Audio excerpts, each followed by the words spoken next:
Hi, I'm Sean Baker. I'm an independent filmmaker.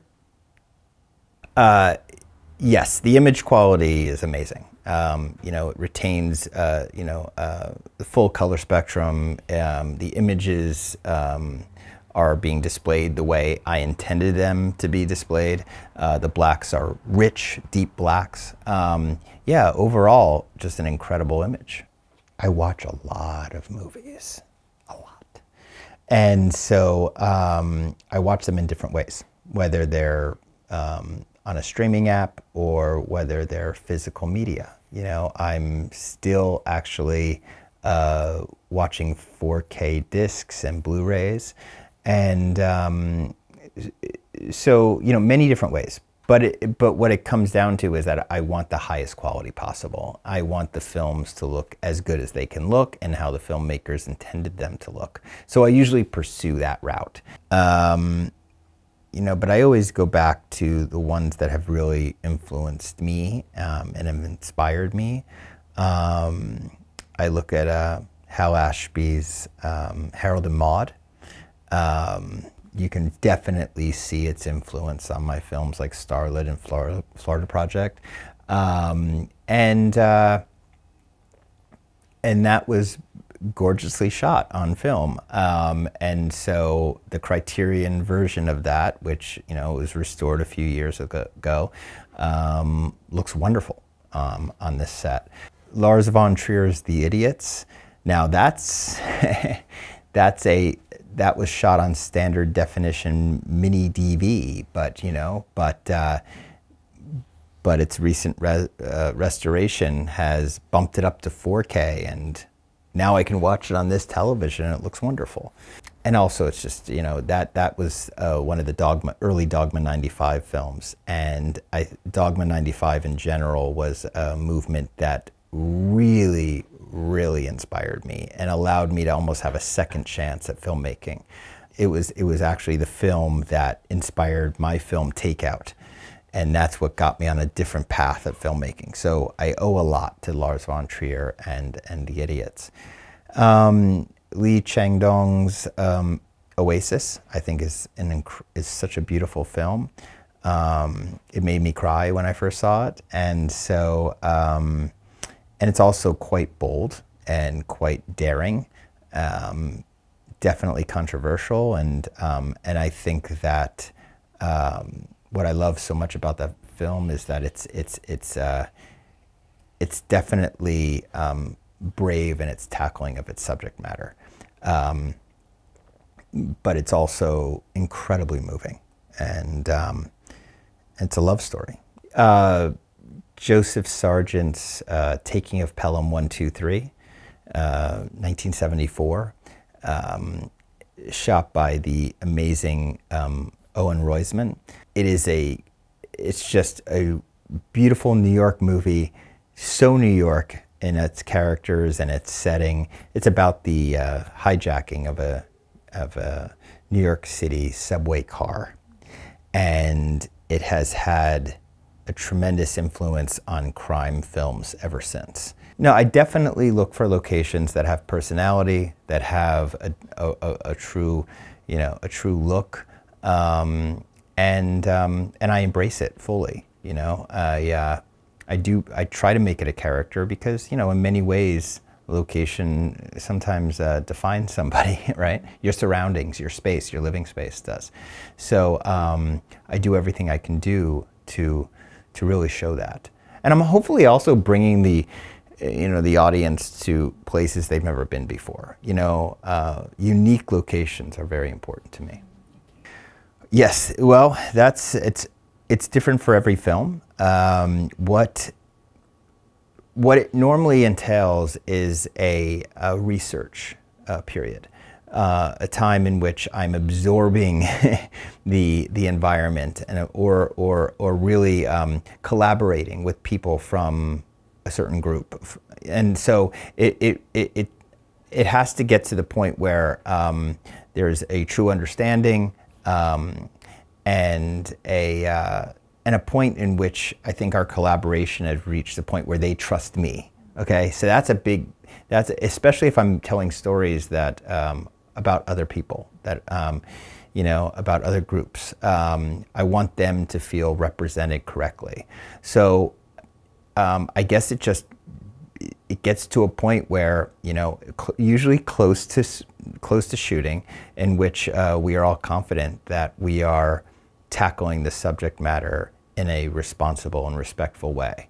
And I think it's when we get to that point that we're confident that it's going to be a respectful representation, that's when I'm ready to go.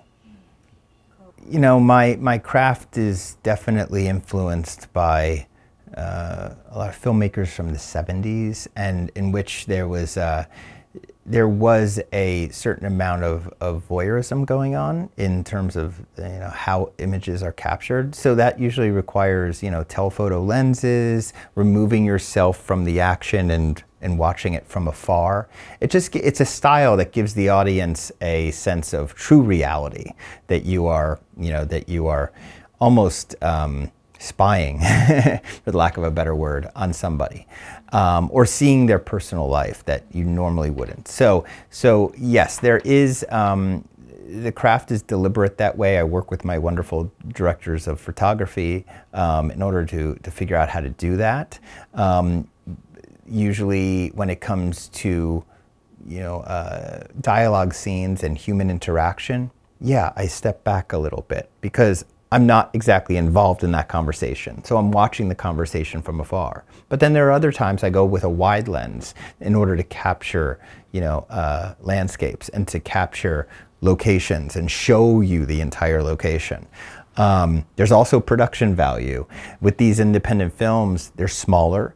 I'm not having, explosions. I'm not going to outer space. So what I want to do is put production value on the screen, and wide shots give you that, because they're showing you that they're showing the audience that you are in that real location. You're not on a set. Well, when I went to film school, they taught us that zooms were not sophisticated. Don't use zooms. And it's like, what? Why should I be listening to them? It's an aesthetic. It's an artistic. It's an artistic choice. It's like, why not? What's so wrong with zooms? So after a while, I started to say, you know what? I'm going to actually start embracing things that I was told not to do. And one of those things was zooms. And then I was looking at like films from the 70s, and they employed zooms in a very interesting way. So I was in a way, giving a nod to the films of the 70s and those that, in that style. And you can use zooms in many different ways, just like you would use a dolly, any sort of camera move. You're using it for, dramatic effect, comedic effect. I use a lot of snap zooms, fast zooms in Red Rocket for a punchline, and my new film has a lot of zooms as well. I truly, why not? It's just yet another filmmaking choice. Mikey is just biking around his town, and I use that opportunity to get a lot of wide shots of the town and some of the billboards and some of the murals on sides of buildings. And I think that is perhaps that looks really damn good. Yeah, I would say that's the scene to look at. There's a scene in which Mikey goes to Strawberry's house, which was this cute little pink house that we found in San Leone. So it was already in many ways art directed. It came this way. And so the way that there was this pink house and this very green lawn and this blue lake behind it and this blue sky with billowy clouds, it was just like, we got it all, and all the colors pop in that section. So people think I'm obsessed with donuts. I'm going to disappoint you.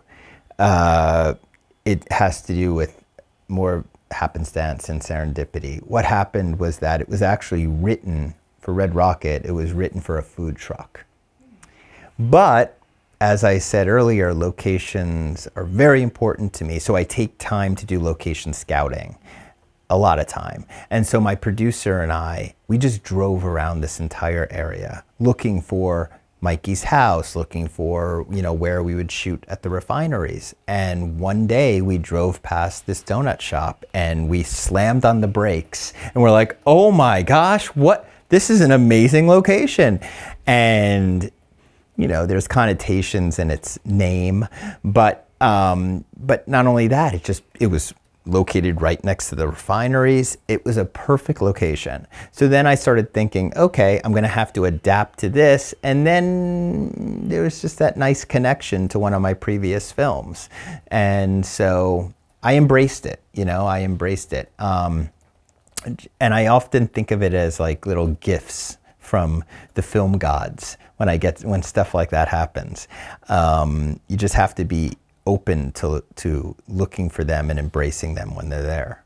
We all said, we're not going to eat any donuts, guys. It's we don't want all of the, you know, let's be disciplined, because we're going to be shooting here for a while and we could all get, you know, it could all be dangerous if we start eating donuts every day. But near the end of the shoot, we're just like shoving it in our mouth. We're all eating donuts, but especially the last day. So I had these huge, what they call huge bear claws. Do you know what they are? They're like, they're just dripping with glaze and pastry that's like a donut. So the bear claws, that would be my answer. It was actually my fourth film, Starlet, in which I started becoming more interested in color and how to employ color to express emotion. And then I started just, every time I would be in a new location, my DP and I would just look for the natural colors in the environment. And whether it was like a row of pastel-y colored condominiums, or a pink motel or a pink house, stuff that would just, you know, just look wonderful on film. And sometimes it works in context with the film. I mean, with Florida Project, it was, that world was supposed to be seen through the eyes of a little girl, Mooney.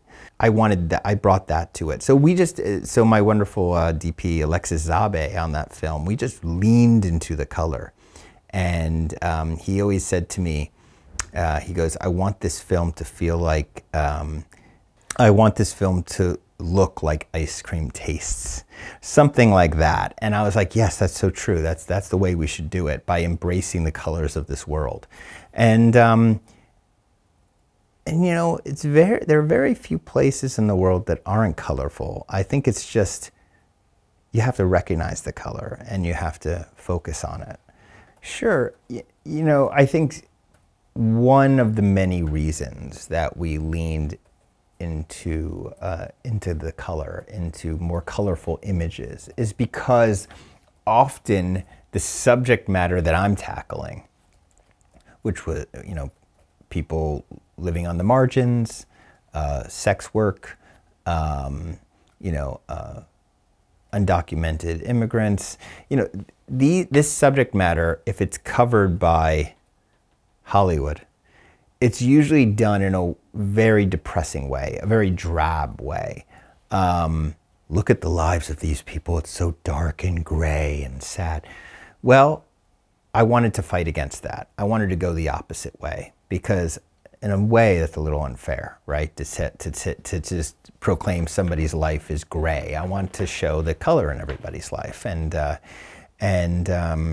I think also, you know, color is another way of expressing hope and positivity.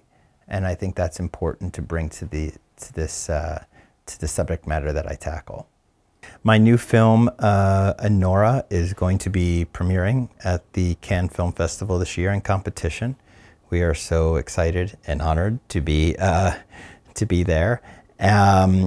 It's a film that I think people who like my other films will enjoy this one. It's very much in the same wheelhouse. It's very much of a New York movie. I don't want to give away too much because it hasn't premiered yet, but it's about a young sex worker who marries the son of an oligarch. and her Cinderella fairy tale dream comes true, until it doesn't. You know, hopefully, you know, we're living in a time, we're living in a wonderful time in which classic cinema is now being presented to us in a way that looks better than when the films were released originally, because of technology, because the way these films are being restored. I mean, and so it's a great time for cinephiles, and it's a great time for film lovers, because you can watch all these films at top quality, optimal, you know, presentation, the way the filmmakers would have wanted you to see them, in your home, you know. So it's an incredible time, and I think what will happen, and hopefully what happens, is that, you know, when you have technology that, you know, will help, you know, exhibit films at this quality level, you'll have a whole new generation of film lovers and people who appreciate cinema. So that's my hope. You know, that's my hope, that, you know, there's that love for cinema continues and grows and evolves.